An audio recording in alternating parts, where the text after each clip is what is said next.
Welcome back, everyone. Can I have someone make the motion to reconvene in public? Councillor Weigel. I move that the meeting reconvene in public. Can I have someone second that motion? Councillor Stroud. I second that motion, Mayor Bowman. Thank you. And I'll call for a vote. All in favor? That's carried unanimously. Thank you. Good evening, everyone. Humbly acknowledge the land which you live, learn, work, and play. It's Treaty 8 territory, traditional lands of the Cree and Dene, and unceded territory of the Métis.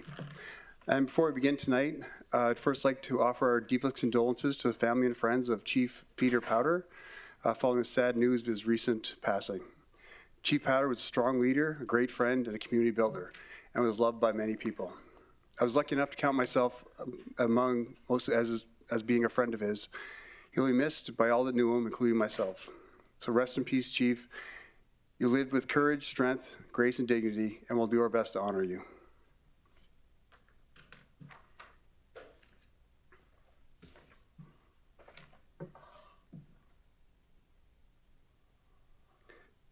If anyone in attendance this evening wishes to address council on any of the agenda items, please register with the Legislative Services Desk located to my right, as I'll only be calling upon those who have registered to speak. Following your submission, please remain seated to answer any questions from council. You must register prior to the start of the agenda item to which you're speaking, and please remain on topic with a maximum of 5 minutes. Before we adopt the agenda, is there anyone who wishes to serve notice of motion? Councillor McGrath. Thank you, Mr. Mayor. I, Councillor Keith McGrath, serve notice of my intent to bring forward the following motion for Council's consideration at the May 23rd, 2023 Council meeting, that the proposed Alberta Municipalities Procurement Resolution Attachment 1 be approved and submitted consideration at the 2023 Alberta Municipalities Convention, I'm sorry. Thank you, Councillor McGrath. I also have a notice of motion of myself.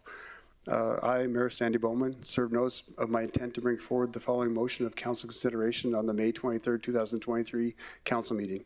That administration be directed in preparation for the proposed 2024 property tax bylaw to maintain the property tax ratio between the highest non-residential property tax rate and the lowest residential property tax rate at the ratio of up to but not exceeding 2.21 to 1.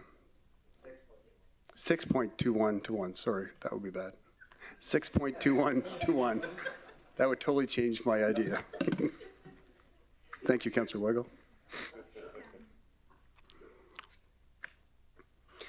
Weigel. With that, I'd just like to have a few recognitions from some long-term community members. I'd like to take a moment to recognize Chief Jim Boucher's induction to the Canadian Business Hall of Fame later this week in Toronto.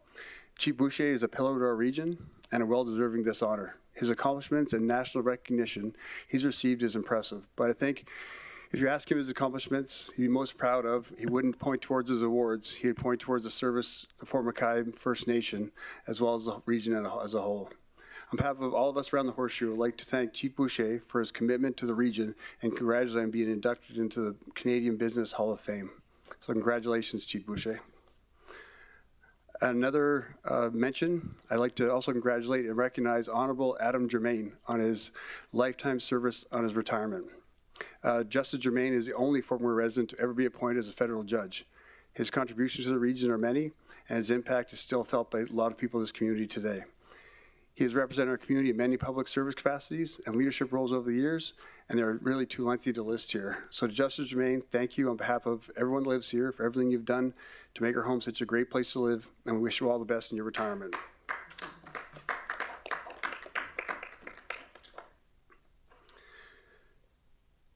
With that, everyone, we do have an addition to the agenda, therefore make someone make the motion to amend and adopt the agenda. Councillor Grandison. Thank you, Mr. Mayor. I move that the agenda be amended by adding item 7.4, request for leave of absence, that council waive any requirement to serve notice relative to the proposed addition, and that the agenda be adopted as amended. Thank you, Councillor Grandison. Can I have someone second that motion? Councillor Stroud.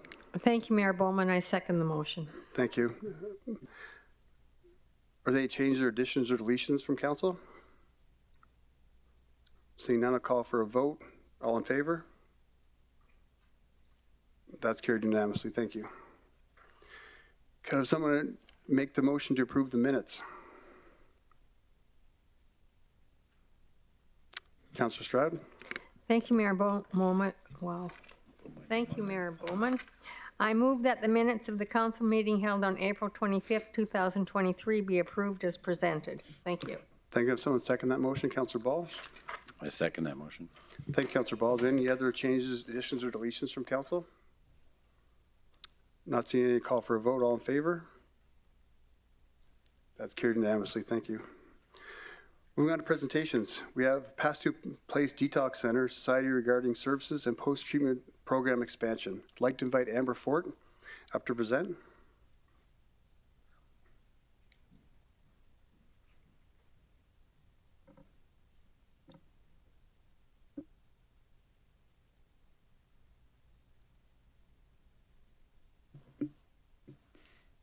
Good evening, Mayor and Council. Thank you for giving me the opportunity to talk about what we do at Past Two Place and giving us this avenue to kind of build community awareness on those programs. Past Two Place Detox Center has been helping those struggle with addiction in our community since 1979. We offered a detox program to help ensure the safety of individuals coming off of various substances, and since then have incorporated many different programs to ensure that people who want to change their lives have every opportunity they need. All programs were implemented because we listened to the people who utilized our services. They talked about the barriers and challenges they had to get through to enter into a life of sobriety, so we developed these programs to answer those needs. In 2005, we secured a federal grant to expand our building, add more beds, and started running programs that we knew would give people in our community a fighting chance at long-term recovery. The detox program is for individuals who are experiencing or will be experiencing withdrawal symptoms from various substances. The length of the program can be anywhere from 5 to 10 days, and clients are monitored 24/7 by staff.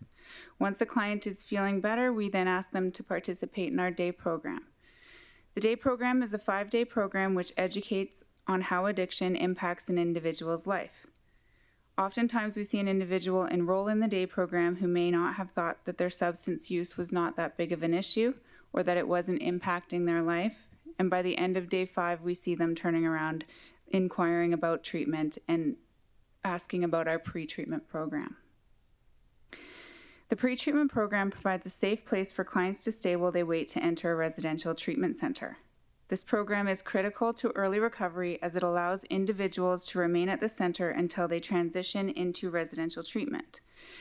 Without this program, clients would be forced back into the potentially unstable and unsafe environments from which they came, and their risk of relapse is high and making it into the treatment center is low. The pre-treatment program successfully bridged the gap between detox and treatment, as last year 80% of our pre-treatment clients successfully transitioned into treatment, and the year prior to that was 85%. The Fort McMurray Drug Treatment Court program is a new program that is based off the Alberta Drug Treatment Court model. It integrates court intervention and treatment services to end drug-driven crime and assist participants to return to family, work, and community. Past Two Place takes on the role of community treatment team. We provide intensive case management with regards to addiction treatment, connection to resources, and programming to address drug addiction and change the patterns of thinking that perpetuate criminal and addictive behavior. We work closely with other agencies to meet the complex needs of our participants and reduce the many social, health, mental health, and economic barriers to sustaining a positive and productive lifestyle. We understand that individuals sometimes offend to support their addiction, and it is our hope that with this program we can help save more lives as well as keep our community safer. The post-treatment program is an aftercare program essential for clients who return to Fort McMurray after completing a residential treatment program. It is important to support individuals as they transition from an intensive treatment program back into their new lives in recovery. Our post-treatment program has 3 phases: stabilization phase, maintenance phase, and community transition phase. This program ensures that individuals transition smoothly back into the community and decreases the risk of returning to unhealthy habits and routines which may present a risk of relapse.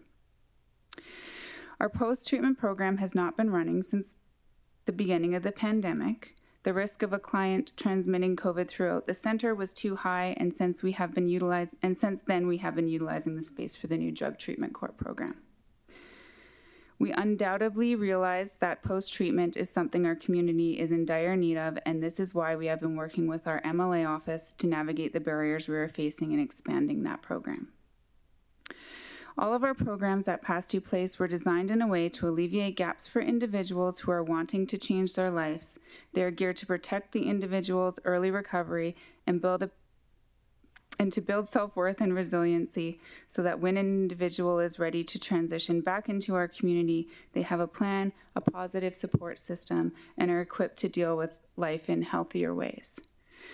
I just want to thank Mayor and Council for having us here to present that information and get more of a public eye on what we do. So thank you. Super, Amber, and thank you for coming in. I had a very eye-opening experience coming up to the center with you, and thank you for that opportunity. I just don't know how you run so many programs out of such a small place and keep everything separated. It's amazing what you do up there and what you've done. So hopefully we can advocate with the MLAs to get further funding and expansion for you, because I think that's something our community, I think we forget when we talk about homelessness and drug addictions and stuff. That's the piece that people don't really realize. So I appreciate everything you're doing, and whatever help we can, just let me know. Is greatly appreciated. Thank you. Councillor Dogar, you have a question or anything? Thank you very much. Thank you, madam. It's a very good presentation, very information.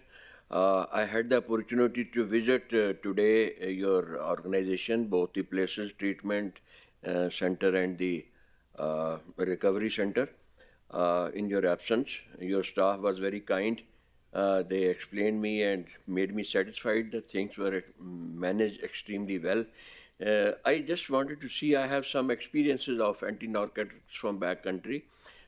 There's no medication in treatment in you. It is only the psychological or the mental treatment. Is it so?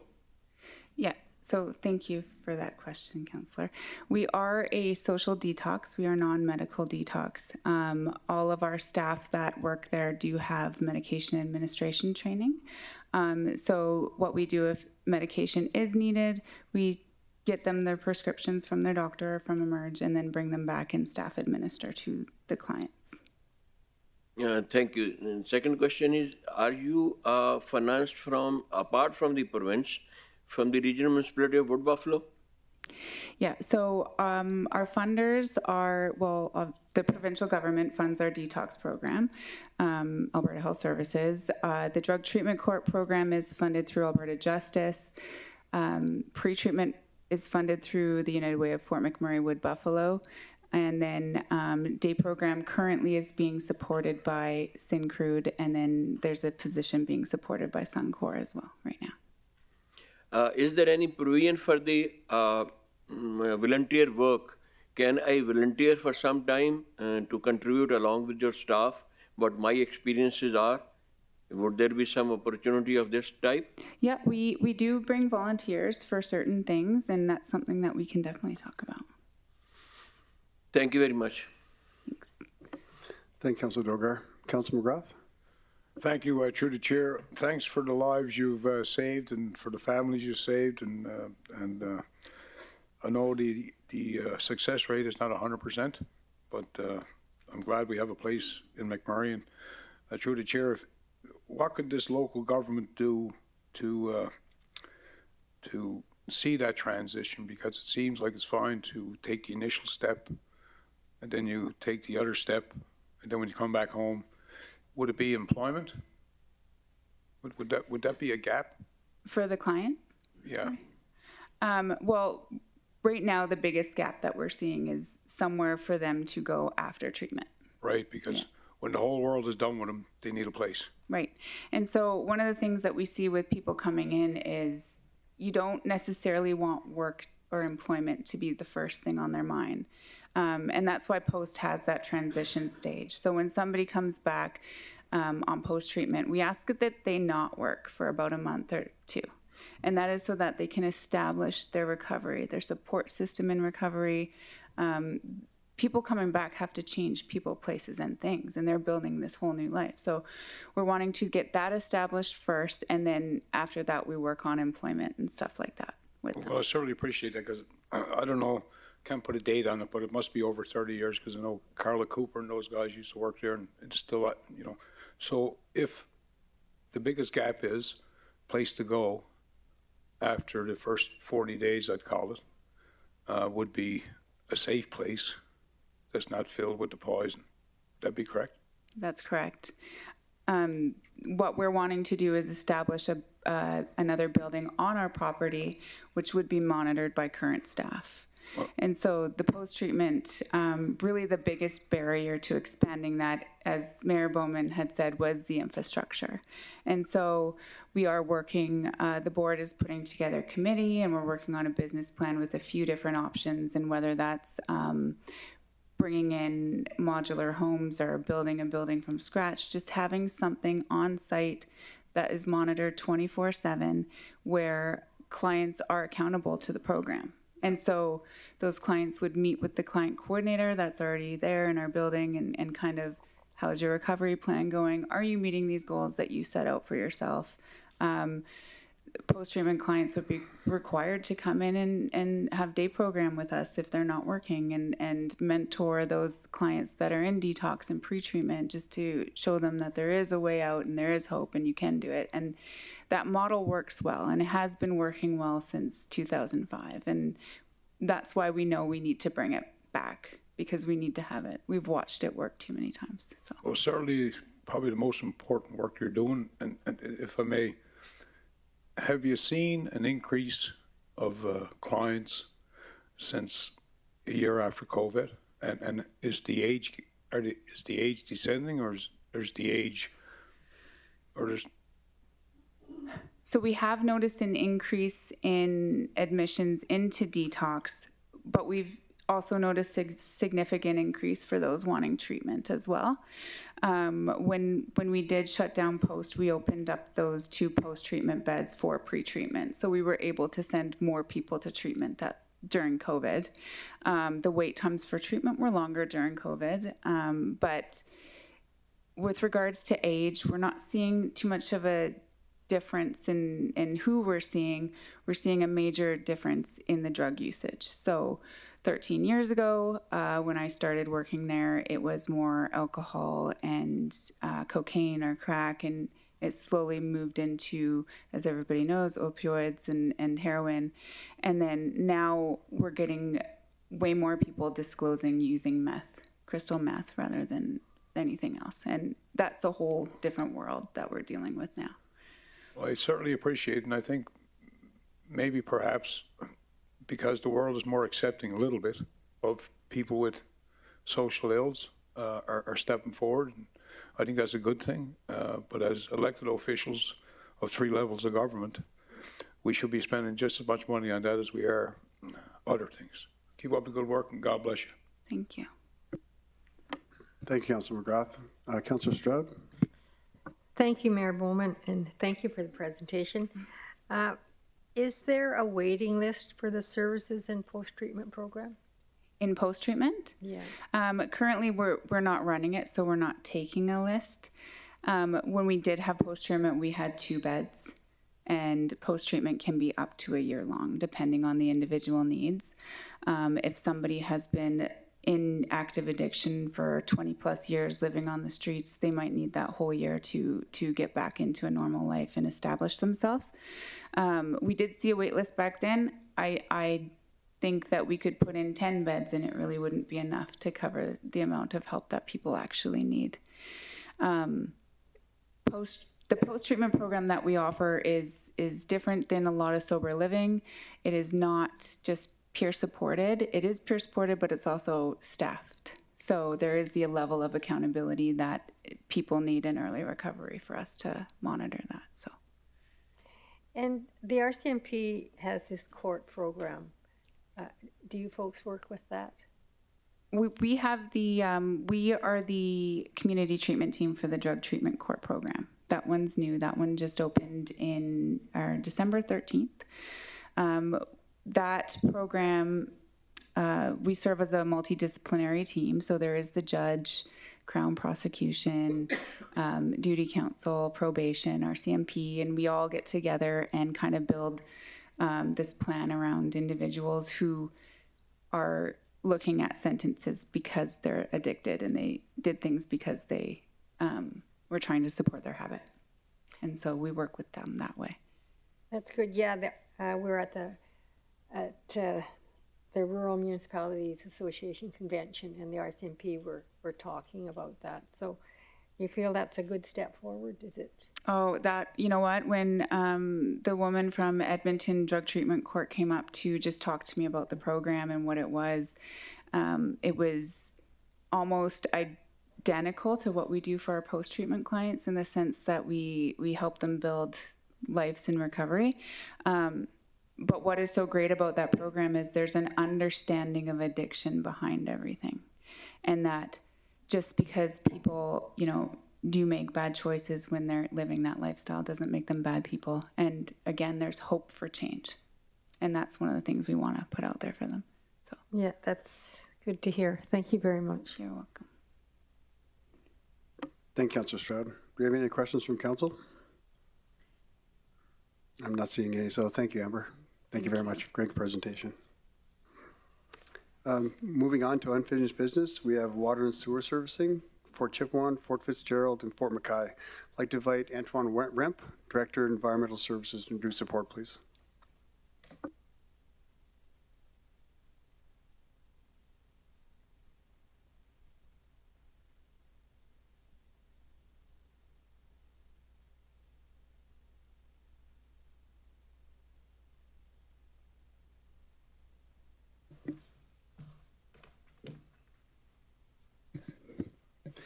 Good evening, Mayor and Council. For the record, my name is Antoine Remp. I'm the Director of Environmental Services, and to my right is Elliot White, who is the Senior Manager for Environmental Services. Today, we're here to discuss the current status of water and sewer servicing in Fort McKay, Fort Chipewyan, and Fort Fitzgerald.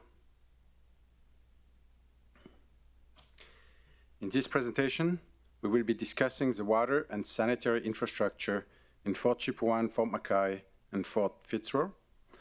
Our goal is to provide you with an overview of the current status of each community's infrastructure, as well as discuss the next steps for each community. During the 2022 capital budget presentations, Council passed the motion to undertake a feasibility study for upgrades to water and sewer servicing for Fort Chipewyan, Fort McKay, and Fort Fitzgerald. However, over the last few years, the municipality has conducted a series of engineering studies which provide valuable information about the current state of our infrastructure in these communities. For that reason, before we started working on a new feasibility study, administration thought it would be more fiscally responsible to provide an update on the information already available. And based on that information, if Council still feels that another study would be needed, we will start the procurement process. Let's start our tour of the three communities with Fort Fitzgerald. The community consists of approximately 12 homes and, as per the 2021 rmwb census, 6 residents. Access to Fort Fitzgerald is via Fort Smith in the Northwest Territories, 21 kilometers northwest of the community. Due to the proximity to Fort Smith and the small population of Fort Fitzgerald, municipal services are primarily serviced by the town of Fort Smith and the government of Northwest Territories. The municipality does not own or operate any water or sanitary sewer infrastructure in this community. Water and sanitary sewer services in Fort Fitzgerald are provided via truck haul from the town of Fort Smith once a week. The homes are fitted with an internal water cisterns and a pump for pressurizing the internal pumping systems. The sewage holding tanks are typically underground at each residence. They are equipped with an at-grade quick connect fitting to facilitate the pump out. As of now, there are no plans or recommendations from administration to modify the current water and sanitary sewer services in Fort Fitzroy. The next community that we will look at is Fort Chipewyan. In this community, we have the hamlet of Fort Chipewyan, land owned by the Athabasca Chipewyan First Nation, or ACFN, within the hamlet of Fort Chipewyan, and a portion of Mikisew Cree First Nation, or MCFN, land to the southeast, known as Doghead, and to the northeast, known as Allison Bay. The municipality owns and operates a water and a wastewater infrastructure within the community. MCFN also owns and operates one of each, though the Allison Bay water treatment plant is currently under construction. For now, MCFN is using water trucks to supply Doghead and Allison Bay with water from the municipality's water treatment plant. Once the Allison Bay water treatment plant is built, MCFN will supply the population of Allison Bay with its own water, while Doghead will continue to rely on water trucks from the municipal water treatment plant. On the sanitary side, Mikisew Cree First Nation hauls wastewater from Doghead to the municipal wastewater lagoon, but uses their own wastewater lagoon for Allison Bay. Athabasca Chipewyan First Nation, on the other hand, is covered by the municipal infrastructure, both on the water and wastewater sites. The hamlet of Fort Chipewyan is about 850 people of the total population in Fort Chipewyan of 1,000. Taking a closer look at the water infrastructure in Fort Chipewyan, it includes a raw water supply intake and pumping facility at the shore of Lake Athabasca, a raw water supply line that conveys water from the lake to the water treatment plant, the raw water storage facility made up of 3 ponds, a Class II water treatment plant, which is the newest water treatment plant in the region, a potable water reservoir inside the plant, and finally, a water distribution system that conveys potable water and fire protection throughout the community. One important characteristic of Fort Chipewyan is how shallow the water distribution system is. For that reason, this system relies on a loop distribution and bleeders located in the residences to prevent the lines from freezing during the winter month. This is important as it impacts the amount of water needed to be supplied to the community, particularly during the winter months. On the wastewater side, the infrastructure includes a wastewater collection system that collects wastewater flows from the community, 4 wastewater lift station facilities that pump and transfer the wastewater from the community to the lagoons, a wastewater lagoon facility with 3 cells, and a septic receiving station at the lagoon for the residents of Doghead. Over the last 6 years, we've had several engineering studies completed by various firms that have provided us with valuable information about the infrastructure in Fort Chipewyan. In 2017, Associated Engineering did an infrastructure needs assessment for the community. At the same time, we designed 3 new lift stations, which were completed in 2022. In 2020, Stantec did a feasibility study for 2 regional water lines to Allison Bay and Doghead. And currently, we're working on putting to market a feasibility study for an alternate water source for the community. Based on our findings, we've come up with a short-term plan that includes a few key projects. First, we plan to restore the former potable water reservoir by the end of 2024. Also by 2024, we will be repairing or expanding certain sections of the wastewater collection system. Second, repair or increase a section of the wastewater collection systems that are damaged or undersized, and this project should be completed by the end of 2024.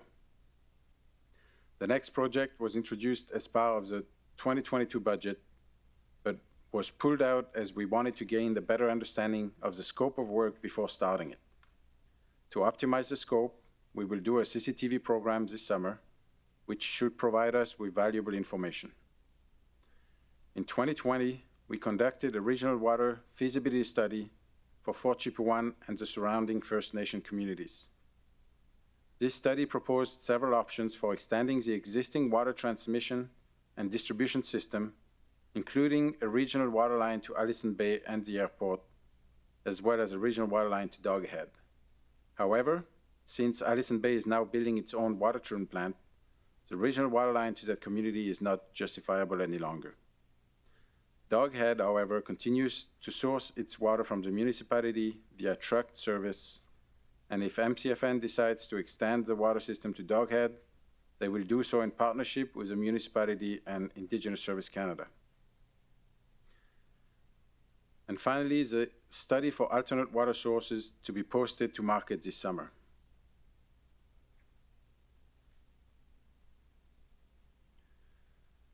Let's move on to Fort McKay. This community has infrastructure serving both the hamlet of Fort McKay, which includes the Fort McKay Métis Nation, as well as the Fort McKay First Nation. There are currently around 700 residents, but the community is suggesting that the ultimate design population would be closer to 2,250 people. Over 90% of the water and sanitary demands are coming from the First Nation community, while the hamlet of Fort McKay accounts for less than 10% of the demand. The water infrastructure within the community includes the following: a raw water supply intake and pumping facility at the Ells River, which is then conveyed through a raw water supply line to the Fort McKay water treatment plant. The plant also has a raw water storage pond and is classified as a Class II water treatment plant. The treated water is then stored in a reservoir that provides potable water and fire water storage to the community. And finally, a water distribution system that supplies water throughout the community. On the wastewater side, we have a sanitary system that collects flow from the community, a lift station facility that pumps and transfers the sewage collected from the community to the lagoons, and 4 lagoons that treat the sewage before discharging it once a year to the Athabasca River. Over the last 6 years, the municipality has undertaken several engineering studies to assess the infrastructure needs for Fort McKay. In 2017, Associated Engineering completed a Northern Communities Infrastructure Needs Assessment. Stantec conducted a preliminary design for the raw water supply and raw water line in 2021. AECOM performed an assessment of the water treatment plant in 2021. WSP conducted a preliminary engineering study for the sewage lagoon and lift station upgrades also in 2021. And finally, AE conducted an assessment of the Fort McKay Métis Community Pavilion and Lot 4 Development Servicing Assessment in 2021. As you can see, we've been pretty busy studying the community to identify any necessary upgrades. Currently, the municipality is working on several ongoing projects for Fort McKay, including the replacement of the raw water supply intake and supply line, which we hope to have completed by 2027, the completion of a chemical system upgrades for the water treatment plant by 2025, distribution system upgrades for the southern portion of Fort McKay Road to be completed by 2024, Range Road 1109 improvements, including water and sewer main and road upgrades, also scheduled to be completed by 2024. Minor upgrades to the wastewater treatment facility by 2024. And finally, a sanitary sewer condition assessment by 2025. To wrap things up, after conducting a series of engineering studies over the past few years to assess the current state of water and sanitary infrastructure in Fort Chipewyan and Fort McKay and Fort Fitzroy, administration has determined that additional feasibility studies at this time would not provide significantly new or different recommendations. Instead, the focus will be on completing ongoing projects and on identifying any additional upgrades needed with community partners. As a result, we recommend that administration not proceed with the feasibility study for water and sewer servicing upgrade for Fort Chipewyan, Fort McKay, and Fort Fitzroy as directed by Council on February 7, 2022. Along with that, we recommend that Council accepts this report as a response to that same resolution passed in February 2022. This concludes my presentation. Thank you. Thank you, Antoine. Do we have any questions from council? Councillor Stroud? Thank you, Mayor Bowman, and through to the presenters. Thank you for the presentation. Has the water pressure improved in Fort McKay? We were there the last term, and we visited the Elders Lodge. It was noticeable that the water pressure was very low. Through the chair to Councillor Stroud, this is a great question. We have been experiencing some challenges with a section of the community with water pressures, and especially with the new school coming into play. We have been working with the community to improve how quickly our pumps would kick in when there's a draw in the system. My understanding is that it had improved. So you're suggesting that you've been there recently and it's still an issue? I guess I'll have to go out and visit again. Thank you. Thank you. Thank you, Councillor Stroud. Are there any other questions from council? Councillor Dogar? Thank you very much, sir. Good, excellent presentation. A lot of work must have been done. I would have discussed with you if I had also gone to Fort Chipewyan and seen if my rotation is organized by mayor and staff, and probably that would be better usefulness of my sitting here. Mr. Mayor, sir, I hope you are listening. I would be more useful or more if I had also gone and worked out my feasibility also and then discussed it. Thank you very much. I believe at the time you were still under sanctions, Councillor Dogar. Thank you. Do we have any other questions from council? Councillor Cardinal? Thanks, Mayor, through the chair to presenters. Fort Fitz, are they, so there's not going to be no, how is the study going for the water? Anything going to happen at all there? No? Through the chair to Councillor Cardinal, thank you for the question. Given how remote the community is and the fact that Fort Smith is much better located to provide those services, at this time, administration recommendation is not to change the current setup. How, is there any feedback from the community on that? I just see if there's anything at all on there, just any questions from them? I didn't. Through the chair to Councillor Cardinal, I am not aware of any feedback or desire from the community to have anything change with that setup. But I do know that some of our staff has visited the community, so maybe we could follow up with them and see if anything had been brought up. But to my, I'm not aware of anything. With the running water in Fort McKay, is it we supply the water? We put the water mains down as a municipality on a reserve. Am I hearing that right? No. Through the chair to Councillor Cardinal, Fort McKay is a unique community. We produce the water and we supply it to the entire community, and 90% of that community is First Nation. So the infrastructure that is on reserve is looked after by the reserve, but we're still supplying the water. Is it on federal land, the water treatment plant? Through the chair to Councillor Cardinal, the water treatment plant is on municipal land. Oh, it's on municipal, okay. But one more question. The Métis community, also, is there running water on that side? Is there Like what? the beginning of Fort McKay? Oh, okay. Yeah, go ahead. Through the chair to Council Cardinal, correct. The Métis Nation is served by us as well, through our infrastructure. Oh, yeah, I was just, because I was looking at that map, it didn't show the Métis side on there, so it was like, I see, just yeah. having I just wanted to ask that question, that's all. But thanks. 100%. Thank you, Councillor Cardinal. Councillor Weigel? Thanks, Mr. Mayor, and through the chair. Thank you for the presentation. Just a quick question. Do we subsidize Fort Smith at all for the water that goes to Fort Fitzgerald?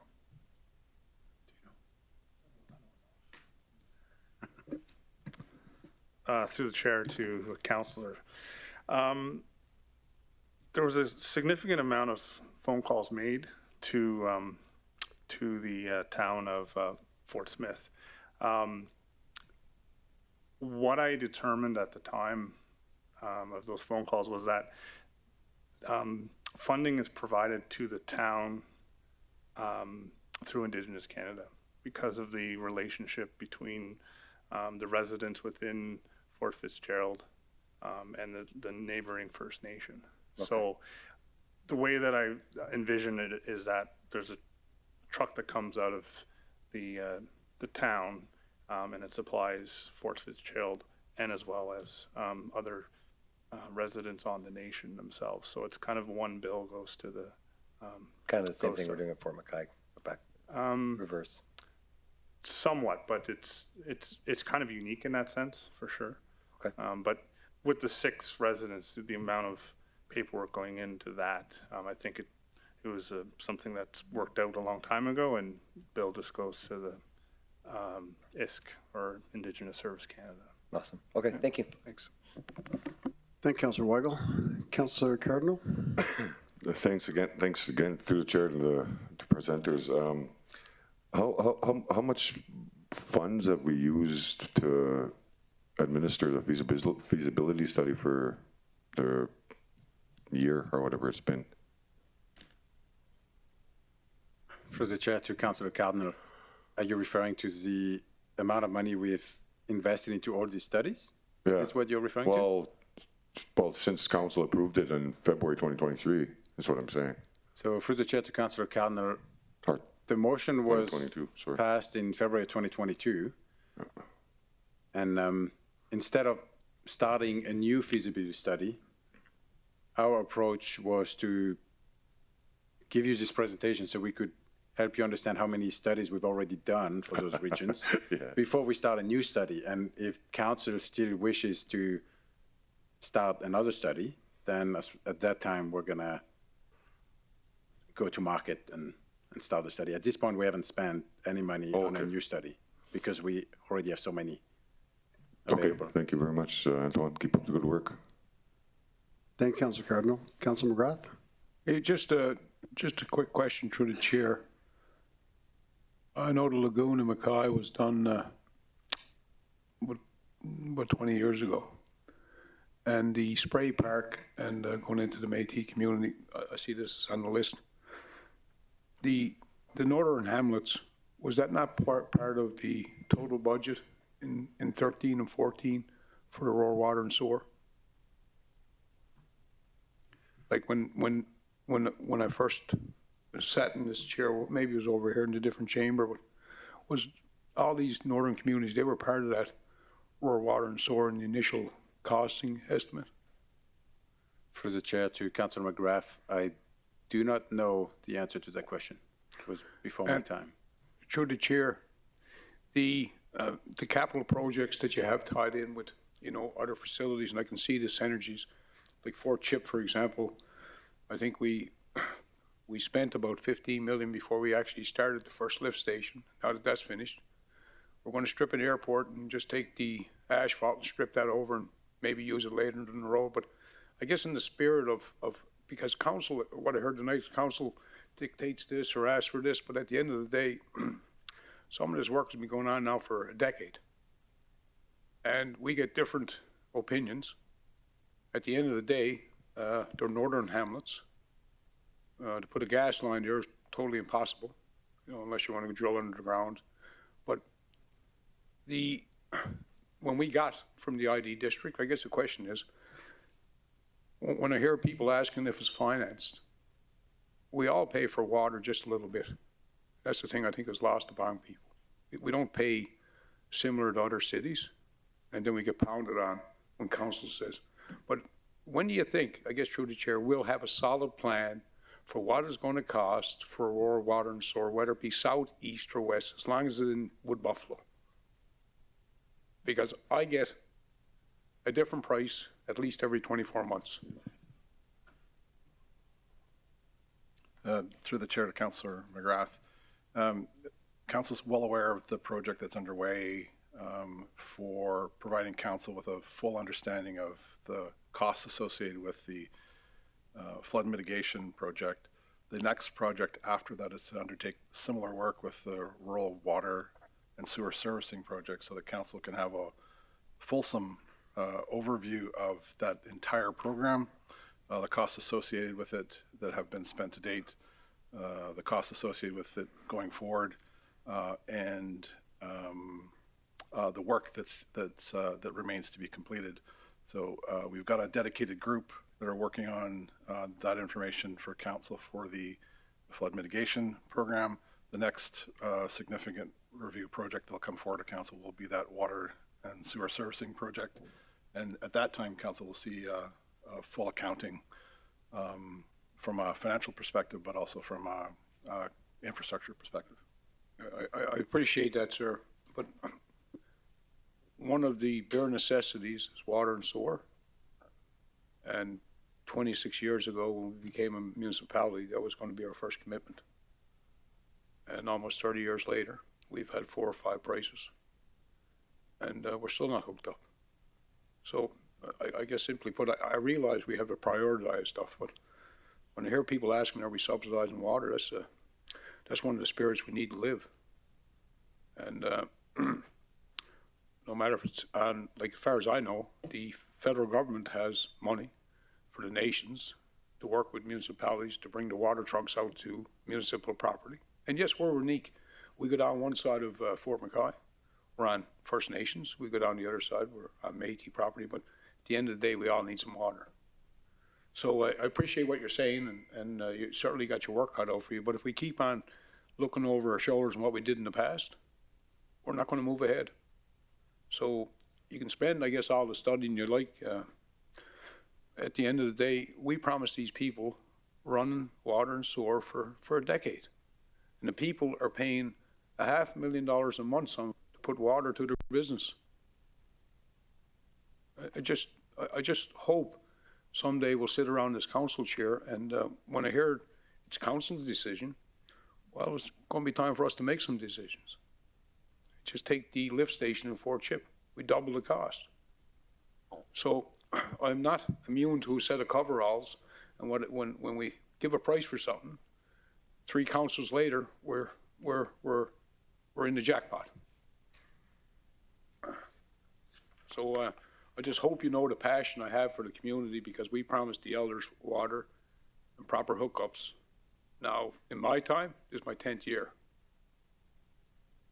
You know, you look at the job in Anzac and places, I appreciate where you're coming from, but appreciate that the 11 of us carry the delay. Thank you, Councilor McGrath. Councilor Ball.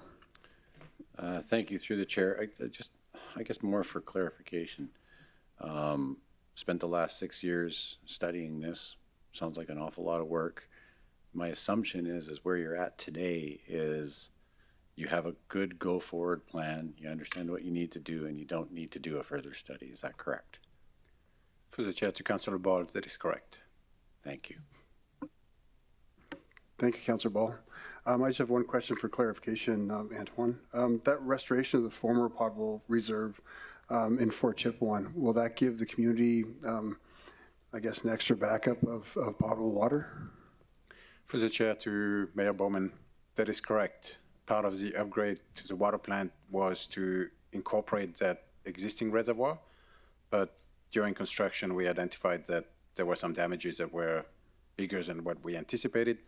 So by bringing this reservoir back online, it's going to give us more reservoir capacity. Perfect, So thank you. It's a good step in the right direction. Absolutely, yeah. Councilor Cardinal? I thought of another question. For the water that's delivered to Fort Fitz, the residents there, we cover that cost?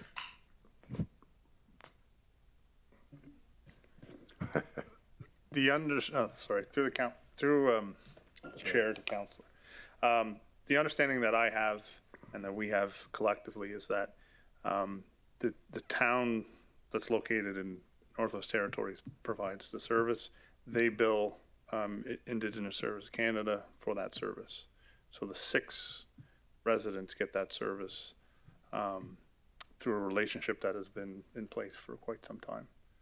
So we don't actually pay for that service, the municipality itself, right? Okay. And that has, it's a result of a relationship between the nation, the neighboring nation, and the fact that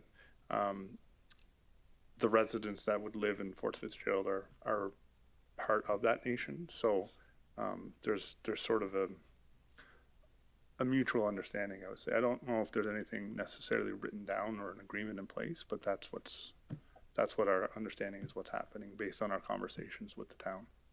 Okay. It's just the same for Doghead and Allison Bay, no?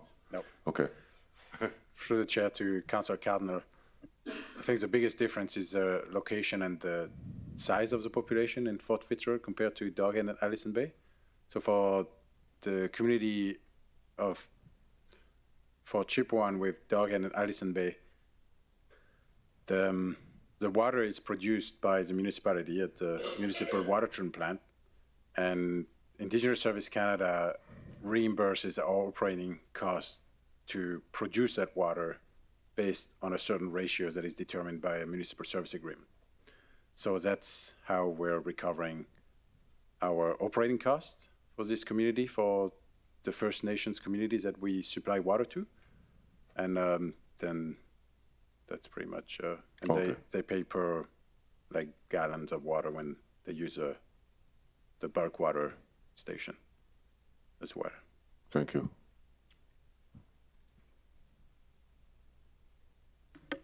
Thank you, Councilor Cardinal. Do we have any other questions from council?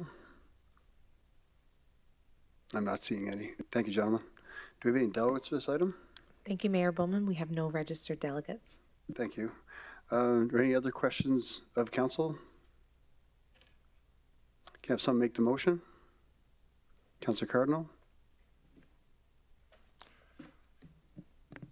I move that administration not proceed with the feasibility study for water and sewer servicing upgrades for Fort Chipewyan, Fort McKay, and Fort Fitzgerald as directed by council on February 7, 2022, and instead continue to focus on completing the identified infrastructure projects for these communities as outlined in this report to council, and that council accepts this report as a response to the resolution passed at the February 7, 2022 meeting.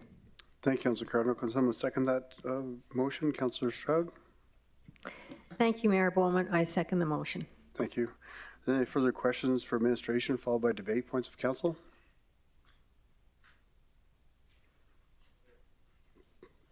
Councilor McGrath? I have one. I'd just like to know who made the motion at the time. In February? Yeah. Councillor Wakan. For the chair to Councillor McGrath, it was Councillor Wakan. Okay, and I guess through the chair, we'd kindly request that we'd let, in our absence, we'd let Councillor Walker know in a, an email or something like that. Thank you. Yes, we can do that right away, Councilor. Councilor Dogar? Thank you, sir. I just want to ask when it was started initially, when the motion was presented. Can you know the roughly date or month? For the chair to Councillor Doga, February 7, Thank you. 2022. Thank you. Are there any other questions from council for administration? Not seeing any. Call for a vote. All in favor? That's carried unanimously. Thank you. Thank you, gentlemen. Next, we have a report on a community identification committee, recommendations for a ball diamond at McDowell Island Park. I'd like to invite Brad McMurdo, Director of Planning and Development, to introduce the report, please.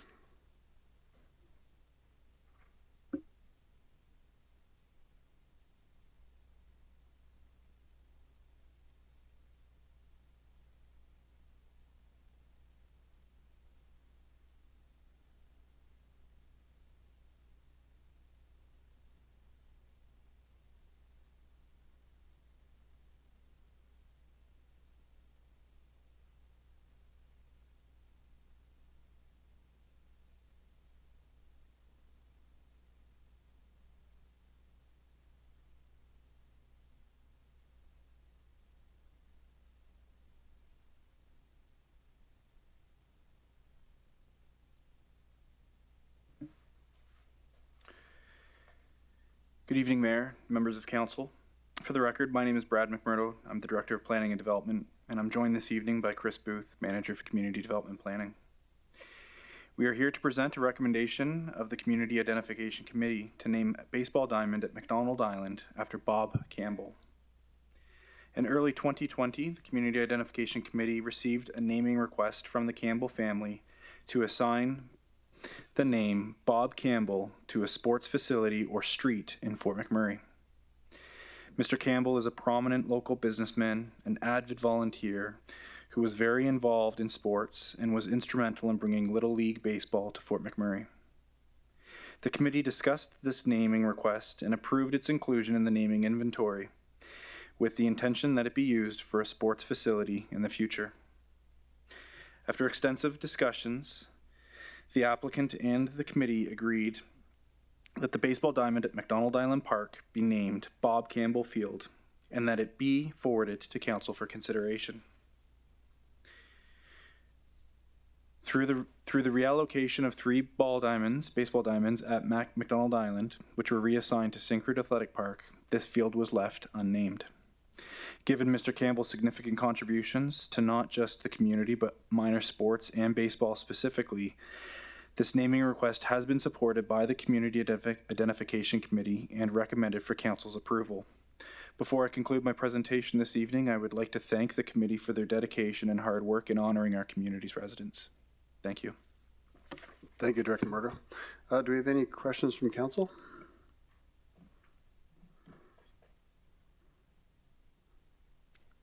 Not seeing any. Do we have any delegates to this item? Councillor Grandison, sorry. Thank you, Mr. Mayor. Sorry for the late response. I just thought of a question through the chair. Brad, are we actually putting plaques or name signs up on these diamonds? I know there are some diamonds that are named that don't have, really, we're the only ones who know what they're called. So. Through the chair to Councillor Grandison, we are working on a strategy for honoring the residents. That would include working with Public Works and erecting signage on all facilities that are named by CIC, or the Community Identification Committee, as well as we're also working internally on implementing Part 6 of the policy, which would include a formal presentation before council for all members that have been honored. So we are working on it. We just we haven't fully executed that part of it yet. Okay, as long as we're working on it, thank you. Thank you, Councillor Grandison. Do you have any other questions of council? Councillor Cardinal? Through the chair to the presenter, Brad, thanks for the presentation. Is there, I guess there's a lot of baseball fields. I'm just wondering if there's, good question from my fellow colleague there, Councillor Grandison. I was just wondering if there's any unnamed fields other than this one. Through the chair to Councillor Cardinal, I'm not exactly sure. There's none that I'm aware of, at least insofar as the urban service area, although I could be mistaken. I'd be happy to follow up with council and provide an update on that, though. Alan's going to answer the question. My apologies. Thank you, Councillor Cardinal. Councillor Grandison? Thank you, Mr. Mayor, through the chair. The question was actually directed to you. I'm just kind of coming up in the background. I'm sitting on the committee as a council representative, but it was, there's 2 different kinds of ball diamonds. There's softball diamonds and there's baseball diamonds. And Bob Campbell was involved in baseball, not softball. And there was originally a request to name one of the softball diamonds, which was not appropriate. That was not his involvement. His involvement in the community through Little League was through hardball or baseball. So I believe there are a couple of softball diamonds that remain unnamed, but I believe this is the only baseball diamond in the community that was available for naming.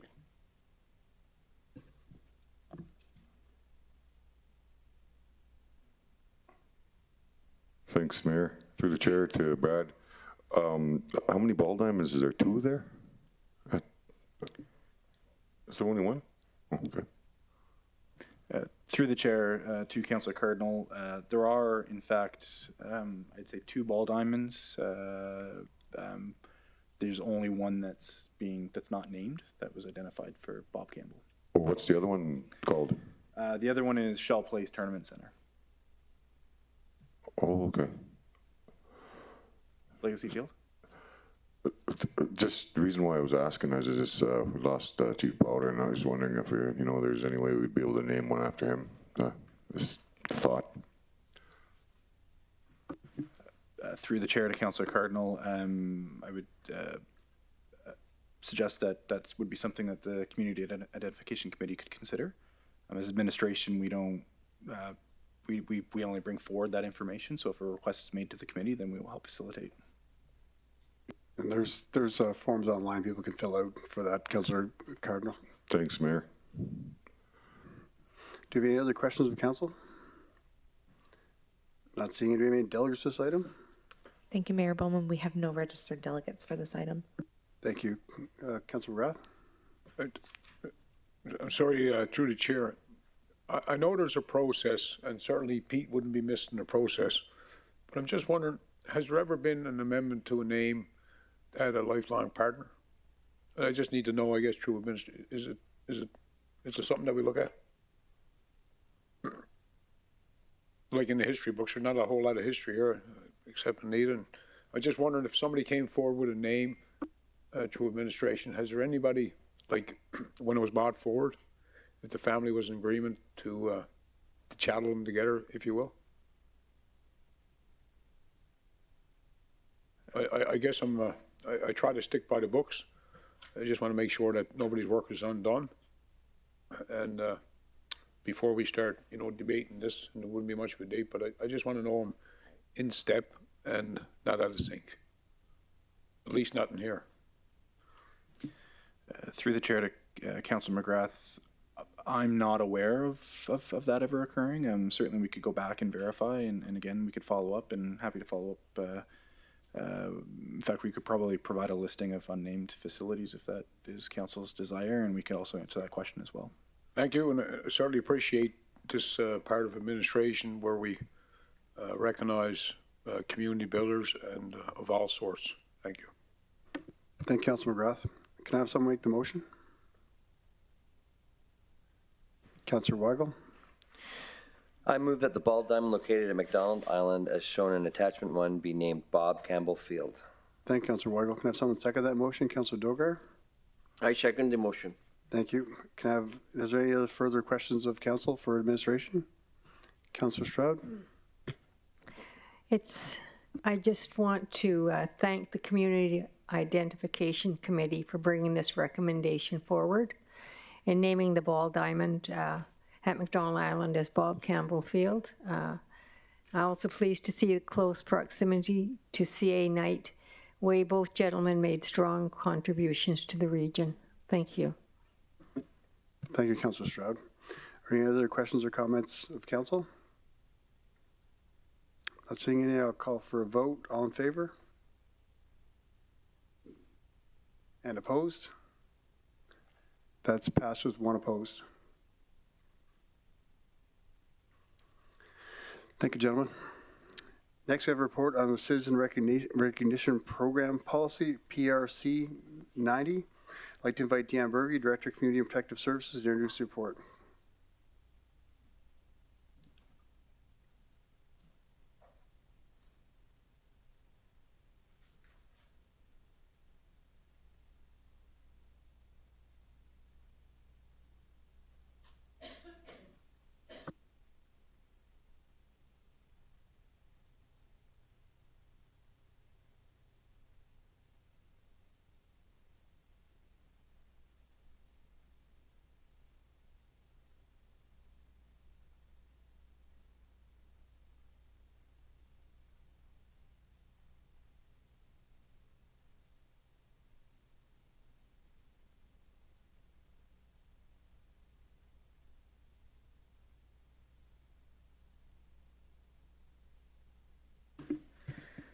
Good evening, Mayor and Council. My name is Deanne Berge. I'm the Director of Community and Protective Services. I am joined this evening by Caitlin Downey, Manager of Culture and Social Development. We are presenting the Citizen Recognition Program Policy, PRC 90.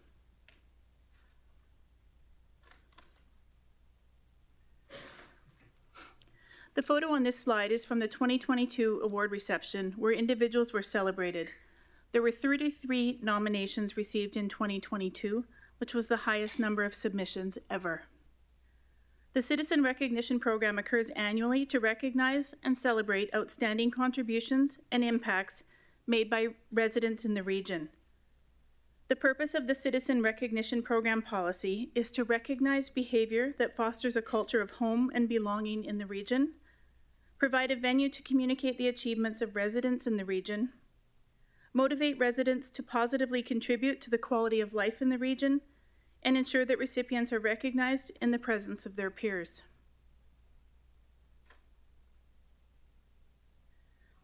The Citizen Recognition Program policy provides for a clear and consistent approach for the implementation of Council's Excellence Awards and the Key to the Region. Council's Excellence Awards is an annual program that recognizes and celebrates outstanding residents in 4 categories: Citizen of the Year, Youth. The definition of youth is from the federal government and is 15 to 34 years of age. Indigenous Advocate and Everyday Hero. The Key to the Region is an honorary award of special recognition and can be awarded as part of the Council's Excellence Awards or on its own. The process for recipient selection is initiated by a call for nominations. The call is shared widely with support from Communications and Indigenous and Rural Relations. Further, Community and Protective Services leverages existing partnerships with community organizations to increase awareness and encourage nominations from community members. Using these tactics, in 2022, we saw the highest number of nominations we have on record.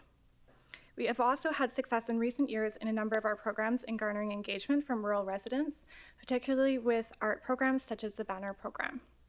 We hope to employ similar tactics to ensure representation from rural and Indigenous communities in the Citizenship and Recognition Program. Once the call for nominations is closed, the nominees are screened by administration for eligibility as outlined in the policy. Administration contacts all nominees to confirm eligibility criteria, including residency, and if the individual is nominated for the youth category, their age. Additionally, while nominators are requested to notify individuals and receive consent prior to nominating the individual, administration also confirms consent with the nominees to proceed with the nomination. Next, a panel of administrative staff with interdepartmental representation is formed, which reviews and scores all nominees. The top scoring nominees are recommended to Council as award recipients. The next step is Council selection of award recipients, which takes place during an in-camera session.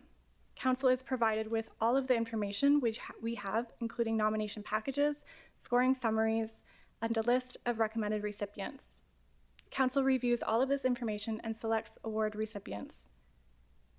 The selection of recipients is at the sole discretion of Council and may or may not align with administrative recommendation. Finally, formal approval and announcement of award recipients occurs at a public Council meeting. Award recipients are honored at a reception hosted by Council.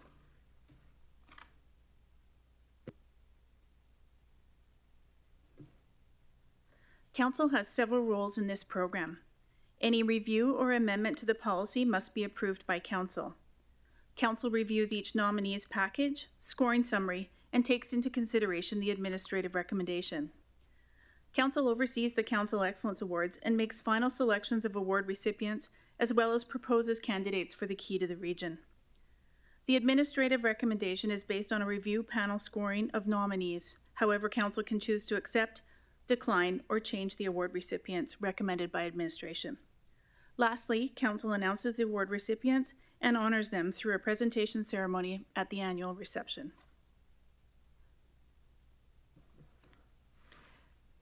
The current Citizen Recognition Program policy was last revised in June 2012. The policy is due for revision and requires updating to ensure alignment with the current Council's Excellence Awards program and the desire to include a Key to the Region award. Some key amendments to the current Citizen Recognition Program policy include the removal of reference to the Community Services Committee, which was dissolved by Council in 2017, the addition of award categories, and improved clarity around eligibility criteria. An accompanying administrative procedure will capture appropriate measures to support rural resident nominees and recipients. Recipients will have the option to travel to the region for the award ceremony with travel and accommodation expenses covered, or have their respective councillor recognize them in their community.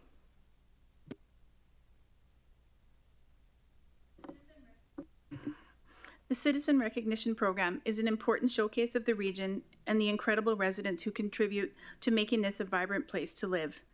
These awards are Council's opportunity to recognize outstanding individuals. The proposed Citizen Recognition Program policy better captures the program's delivery model, will support in the selection of award recipients, and celebrating the community. That concludes our presentation. Thank you. Thank you, Deanne. Thank you, Caitlin. Do we have any questions from council? Councillor Stroud? Thank you, Mayor Bowman. And to the CAO, would it be possible as a councillor to review the administrative procedure for council's Citizen Recognition Program policy? Through the chair to Councillor Stroud. The procedure is not finalized yet. We have a draft of it. Once this policy is approved, then we will align the procedure with the policy.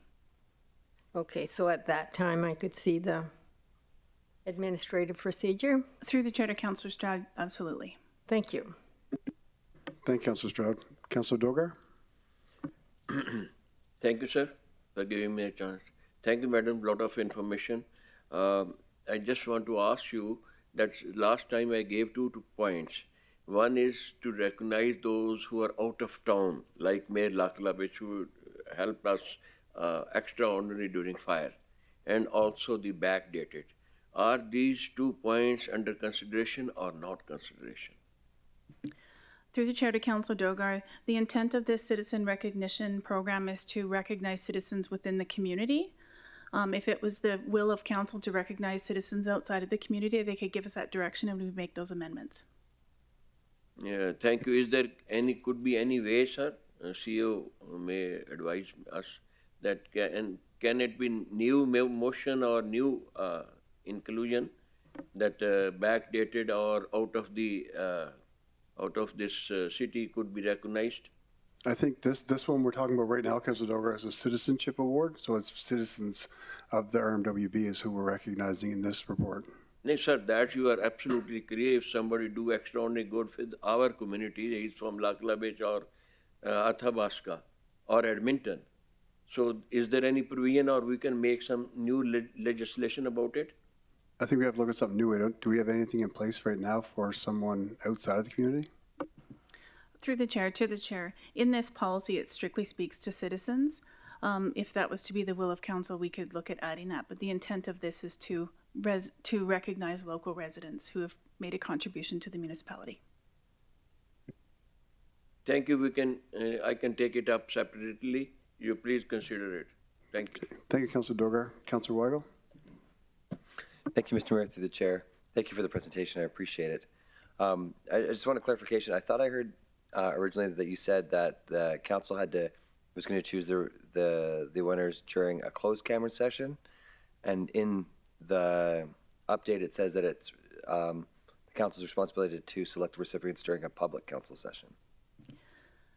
Through the chair to Councillor Weigel. So initially the nominees will come forward in camera so that the conversation can be had. The highest award winners will be recommended from, or the highest number will be recommended from administration. After that time, once council has a look at them, they come forward to a public council meeting, and that's when the public is notified of who the winners are. Okay, thank you.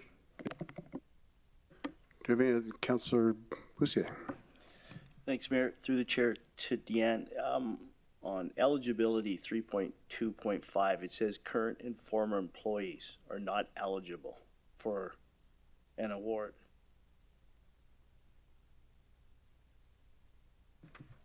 Through the chair to Councillor Boussier, they are not eligible for an award based on their work that they currently undertake as an employee. They would be eligible if it was volunteer work or other work outside of their daily operations. Okay. Thank you. Thank you, Councillor Boussier. Are there any other questions from council? Councillor Cardinal? Thanks through the chair to the presenters. Thanks, Deanne. Jane, are you sit on this board? Who sits on the board?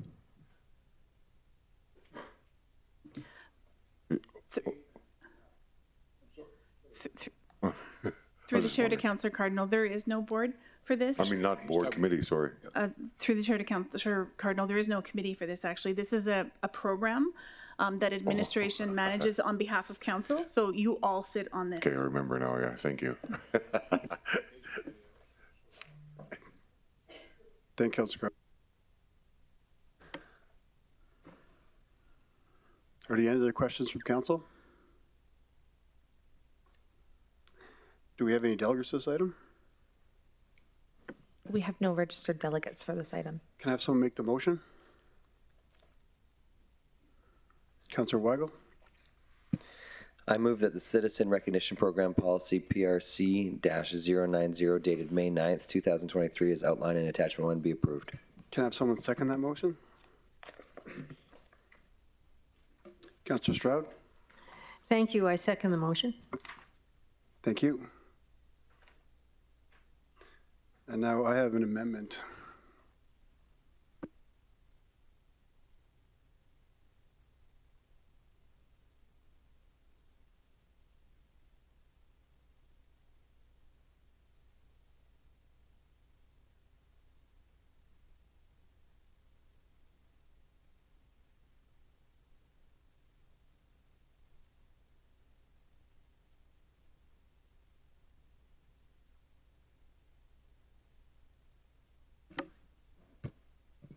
He's on.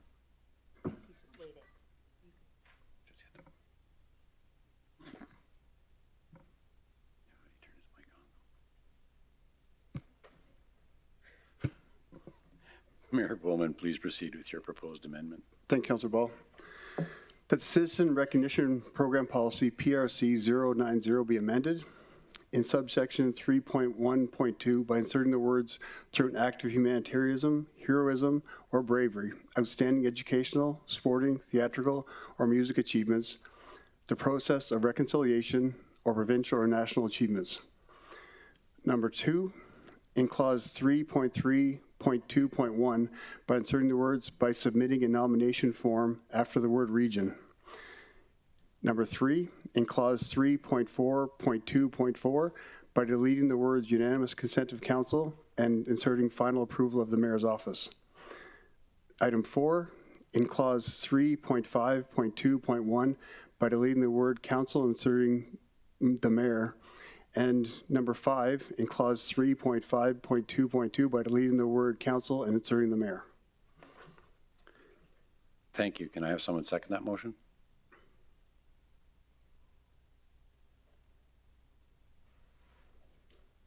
Councillor Stroud? I second the motion. Are there any questions of council, followed by debate points?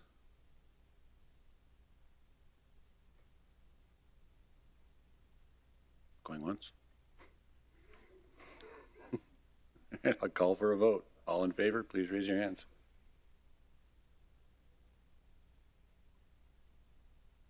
I don't know what they're doing. Anyone opposed? Carried unanimously. She did. Yeah. Yeah, she did. Carried unanimously. You can resume your chair, sir.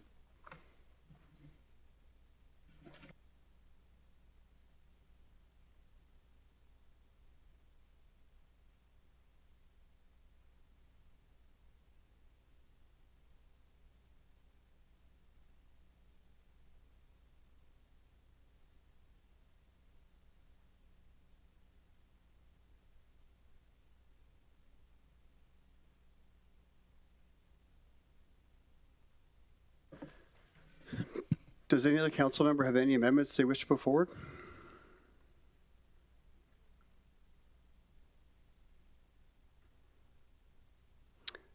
Councilor McGrath? Just, not an amendment, I guess, just a question. Would it be possible to add to that like a elder/senior? Are you thinking a fifth award? Yeah, like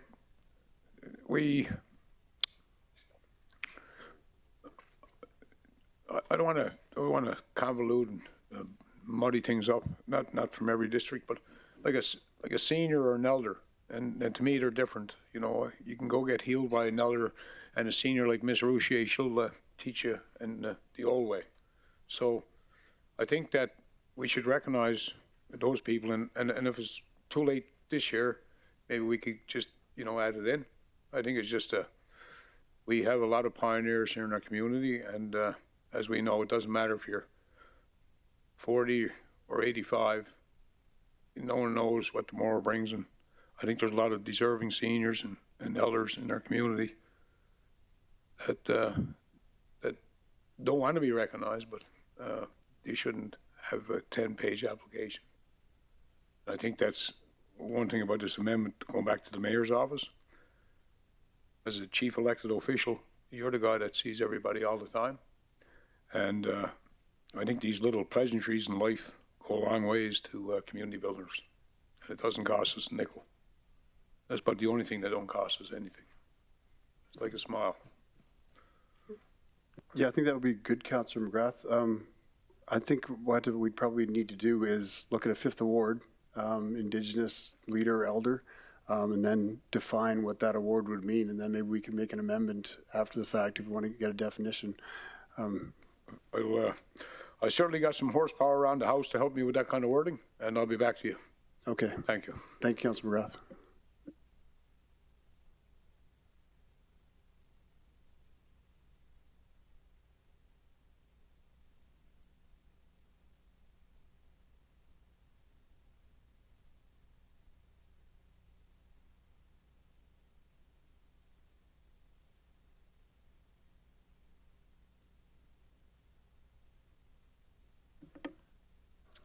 So any other questions or debate points of council? Not seeing any. I'll call for a vote. All in favor? That's carried unanimously. Thank you.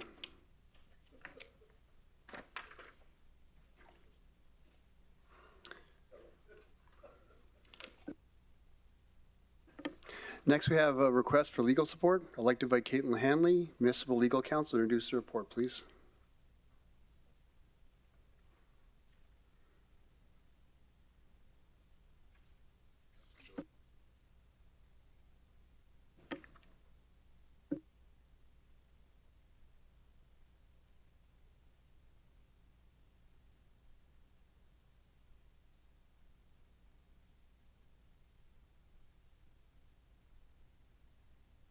Whenever you're ready, Caitlin, please. On February 8th, Councillor Dogar was sued for defamation by a local resident and builder. As a result, Councillor Dogar has made a request to Council for legal support. Administration has contacted the municipality's insurer to determine coverage because Councillor Dogar, in his capacity as a councillor, is an additional named insured under the municipality's commercial general liability insurance policy. While administration has not officially submitted a claim, the insurer has advised that it will provide a defense if such a claim is initiated. At law, the duty of an insurer to defend is broader than a duty to indemnify. So it's important to note that even though the insurer is willing to provide a defense, there are a number of exclusions under the insurance policy that may apply if Councillor Dogar is found liable, meaning it is possible that the insurance policy will not indemnify any losses. So this is ultimately likely to be based on what findings of fact are made by a court at trial. And if a claim is submitted under the policy, the insurer is likely to obtain and provide a coverage opinion at that time. So because the municipality is a named insured under the policy, it is likely that the municipality is legally responsible to the insurer under the terms of the policy to pay the deductible for any claim made. The insurer has identified the deductible as $10,000 in this instance. As a result, administration is recommending that Councillor Dogar's request for legal support be approved and a claim formally submitted to the insurer, and that the insurance deductible of $10,000 be paid by the municipality to the insurer through the Emerging Issues Reserve. Thank you, Caitlin. Do you have any questions from council? Councilor McGrath? Thank you, through the chair, and to Caitlin, our legal advisor. I appreciate the work that you've done here at the municipality over the years. Always straightforward, like one of your bloodlines, I know. And I certainly support what you recommend, because there's been no evidence of anything other than maybe a guy. Sorry, that got, Councilor McGrath. Okay. Right now, I just want to do questions for Caitlin, then after the motion's made, we'll go to the debate. I like you keep me in line. Thank you for the information. Thank you. I got no questions because you do a great job. Thank you. Thank you, Councilor McGrath. Councilor Stroud? Thank you, Mayor Bowman, and through to Caitlin. So it appears the funding is only for a defense lawyer, and does it mean that if the municipality does not provide Councillor Dogar with a legal defense, that the court would make the RMWB liable due to the policy that is in place for councillors? Through the chair to Councillor Stroud, as the named insured under the policy, the municipality and the insurer have certain obligations to each other. So the language of the policy suggests the municipality is legally responsible for paying the deductible to the insurer. So as it is an insurance policy purchased by the RMWB administration, why does this need to come before council? Through the chair to Councillor Stroud, in this particular instance, the municipality here does not have a policy that deals with indemnification, which is something that we have seen in other municipalities. It's unprecedented in recent years to have a situation where a councillor is named alleging potential wrongdoing in their capacity as a councillor and not to have the municipality named as well. So we don't have funds budgeted for something like this. And so for that reason, we don't have a policy about who's responsible for the deductible. We don't have the funds budgeted, and for that reason, we're coming to council. Okay, so if I heard you correctly, normally it would be the councillor and the RMWB, and in this case, it's only the councillor. Is that correct? Is it? Through the chair to Councillor Stroud, in some instances, it's not overly common for a councillor to be named in a lawsuit. Okay, thank you. Thank you, Councilor Stroud. Councilor Grandison? Thank you, Mr. Mayor, through the chair. Caitlin, who is this policy just for council, or is this, who else does this policy cover? So through the chair to Councillor Grandison, the policy covers the municipality as a corporation, as the named insured, and as additional insureds to that policy, there is employees, volunteers, and also elected officials, all when we're acting in our capacity as employees, volunteers, or elected officials.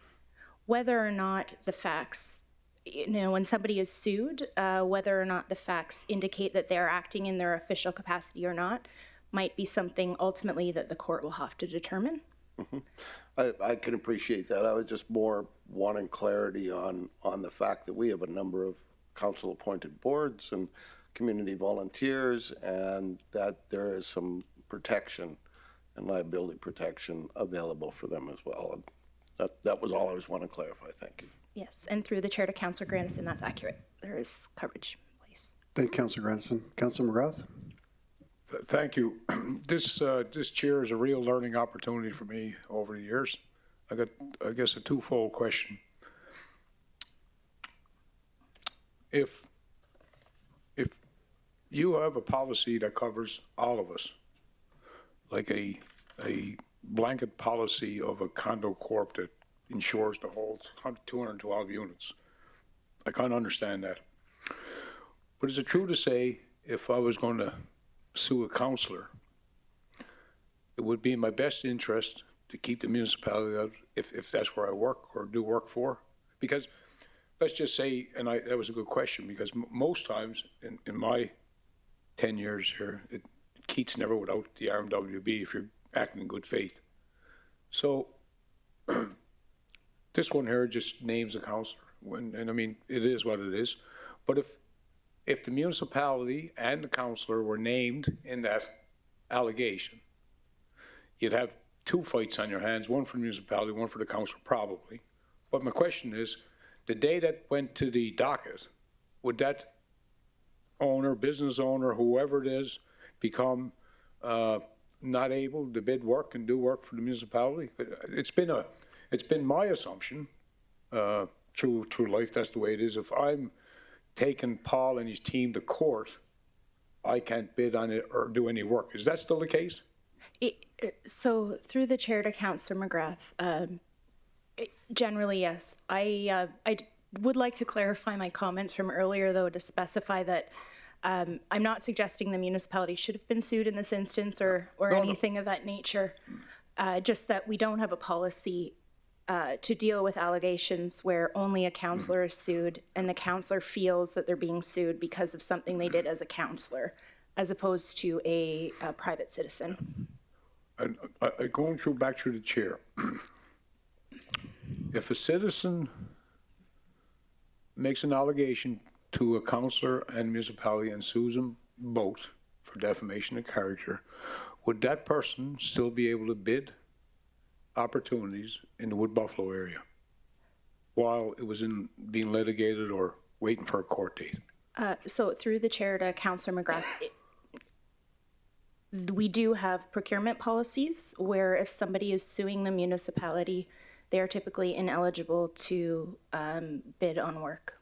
Yeah, thank you. And I also, through the chair, appreciate the point that is not that heard of, but I appreciate the answers, because you can only make good decisions when you have good answers. And that's about as clear as anybody's ever explained to me, so I appreciate it. Thank you, Councilor McGrath. Do we have any other questions from council? Do we have any delegates for this item?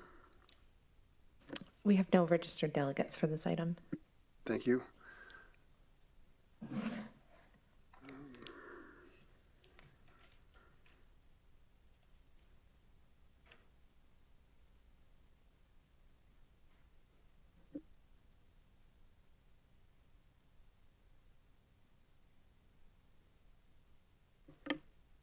Can I have someone make the motion?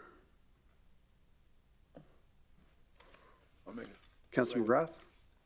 Gotta find it. Good one. Thanks, Shane.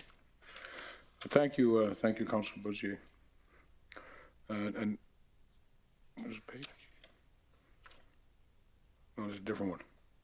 There's Funkies. Thank you. What a team of helpers I got here. Thank you, guys. I move that Councillor S. Dogger's request for legal support be approved, and that the insurable deductible of $10,000 be paid through the Emergent Issues Reserve. Thank you, Councilor McGrath. Can I have someone second that motion? Councilor Cardinal? I second the motion. Thank you. If I may, Mr. Mayor, speak to the motion on the floor. I think that as public stewards of the purse, public stewards of the curse, I believe that we've all been here to serve, and what we have before us is an opportunity to a human being and to his family. And I sure not going to turn my back on a councillor, because I don't really know what's going on, but I know that what I heard in this chamber didn't allude to somebody getting beat up. And can you imagine, if I didn't support my colleague today, what a circle we'd open up and what a crack we'd bring in. And I can tell you, Mayor Bowman, in public, you've done more healing in this council chamber in the first 18 months you served that was fractured for a long time. And I can say that graciously, wholeheartedly, and it's up to this council to and Paul and his team if we don't look out for one another, no sense looking after anybody else. So I support Councillor Dover, and I want to tell you, $10,000. I don't have much money, but I'd be willing to pay 1/5 of it because I believe that he tries his best. And in this council chamber, we get calls before we come to council. We get called for breakfast that people don't like us.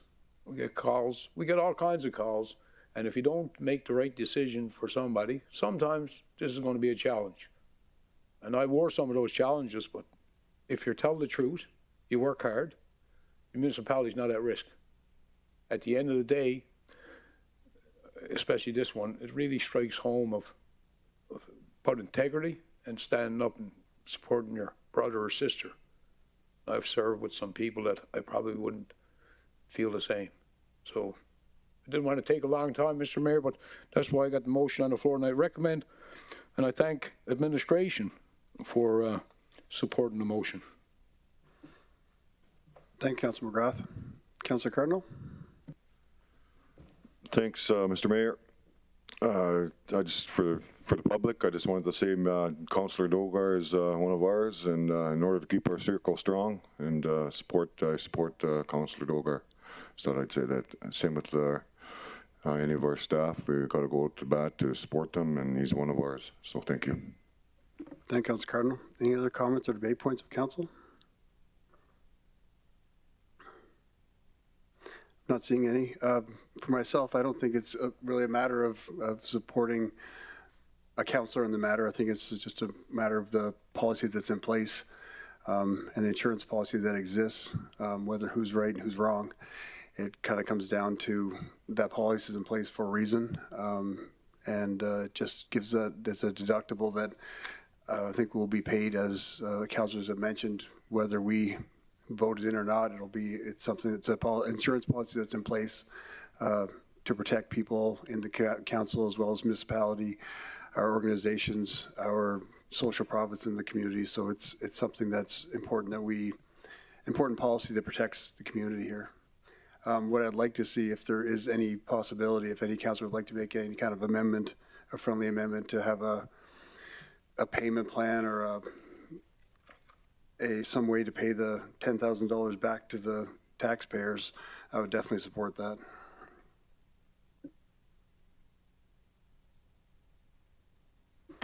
Are there any further questions of council before we vote? Not seeing it, I'll call for a vote. All in favor?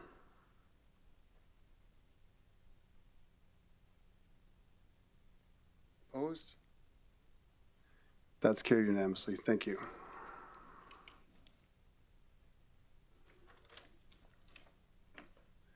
I have one item.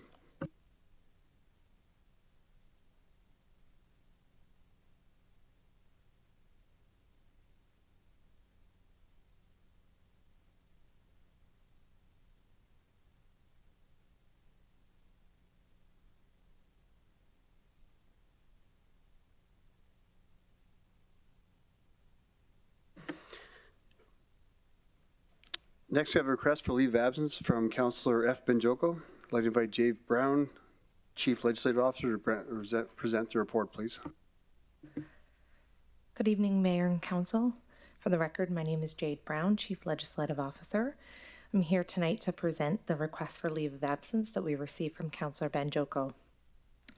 Councillor Benjoko is running in the upcoming provincial election, scheduled to be held on May 29th, 2023. She has requested an unpaid leave of absence effective May 9th until May 30th, which is the day after the provincial election. The requested leave of absence is inclusive of salary and benefits and extends up to and including the date of the election, after which time she will either resign her position if she becomes fully elected or immediately return to council duties. This concludes my presentation. I'd be happy to take any questions. Thank you. Do we have any questions from council? Councillor Cardinal? Thanks, through the chair to Jade. Thank you for the presentation.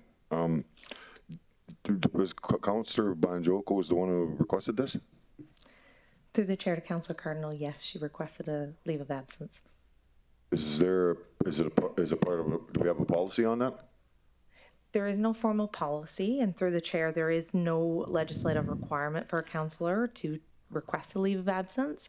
In the past, it has been the practice established by other candidates to request a leave of absence unpaid for the duration of the campaign period. Do you feel that we would need some kind of policy like that, possibly? Could happen again, maybe. If council would like us to take that back and look into it, we can certainly review that. I would like that, please. I don't know.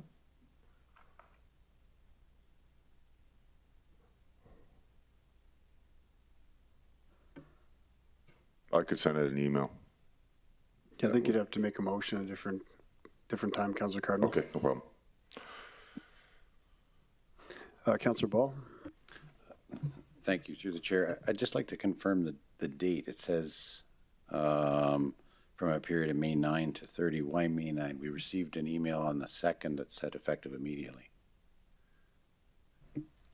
Through the chair, From Councillor Banjoko, right?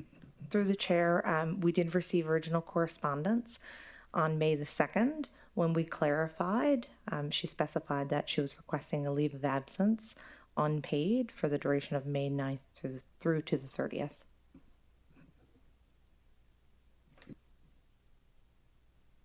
So from the 2nd to the 9th, she had resigned or stepped aside, as the email said, effective immediately. Through the chair, I think the challenge with the initial email is that it wasn't clear whether the intention was to take an unpaid leave. It was, the verbiage was around stepping aside, effective immediately. Unfortunately, we couldn't interpret that, so we had to spend some time contacting Councillor Banjoko to get an understanding of what the intent was, so that we could or not bring something forward to council. That was confirmed, and at that time, as Ms. Brown pointed out, that date range was provided for an unpaid leave of absence from the 9th to the 30th. And that just happens to coincide with today's date being May 9th. Correct. And this documentation was prepared today? I believe the documentation was prepared late last night. That's correct. Okay. All right. Thank you. Thank you, Councillor Ball. Councillor Cardinal. Thanks, Mr. Mayor. Through the chair to Jade. I guess my question is, oh geez, what was it now? For Councillor Banjoko, is she going to be still receiving emails? Through the chair, we will ask that all access be removed for the duration of the leave period. So should council approve the leave of absence request this evening, we'll work with our IT folks to have her name removed from the distribution email, etc. All those necessary steps will be taken, as well as correspondence with our payroll and our benefits to ensure that all of those matters stop. I'm assuming, thank you for that. I guess or no, I'll just hold that question. Thanks. Thank you, Councillor Cardinal. Are there any other questions of council? Councillor McGrath? Through the chair, just an observation. I think that, as I hear, Funky didn't have to do anything. She could have stayed here and used her council chair to campaign and stuff like that, but she's doing the honorable thing that I see each and every one of you do since I got elected with you. She's stepping back. So, I mean, accept that. Wish her the best luck. And if she don't win, she's still going to be with us. So, I don't know. I think you're doing a great job, Jay. Thanks for letting us know.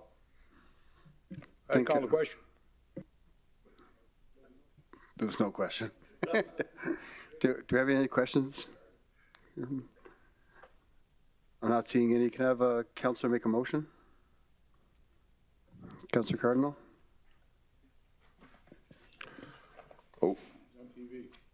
Oh, shoot. I'm on TV. Okay, let me get back to this here. I can't find it.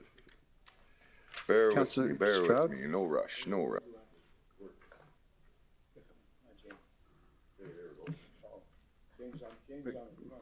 Councillor Stroud?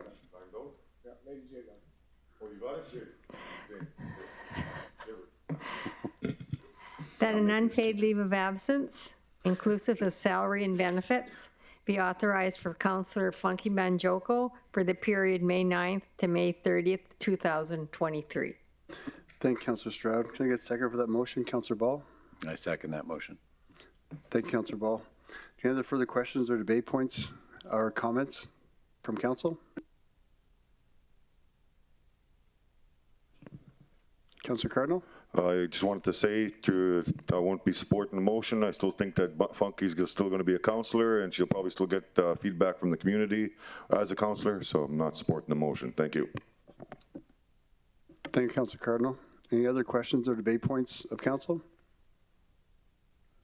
Not seeing any, I'll call for a vote. All in favor? And opposed? 1, 2, 3. 3 opposed.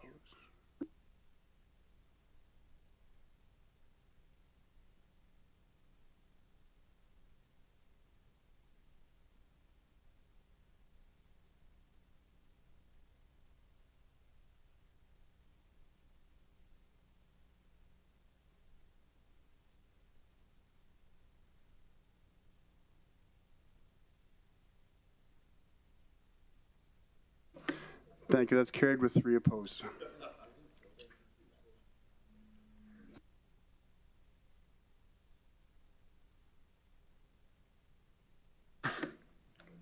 Thank you, everyone. Finally, the notice of motion, Councillor Bajoko withdrew, that the notice of motion regarding the poverty reduction plan served by Councillor Bajoko on April 25th, 2023 has been withdrawn in accordance with the provision of procedure bylaw 18/020. Thank you, everyone, for joining us this evening. Marcy Cho, Ken Wisconsin, thank you, and have a great evening.